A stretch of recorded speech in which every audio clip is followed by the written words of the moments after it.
وقتی دلتنگی از در و دیوار برات میباره مثل این آهنگ چی تو رو سرنوشت ازم نگیره میترسه دلم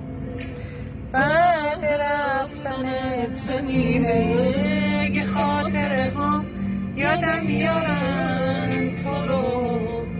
لاغر از تو خاطره ها نرو کی مثل من واسه تو قلب شکستش میزنه آخه کی واسه تو مثل من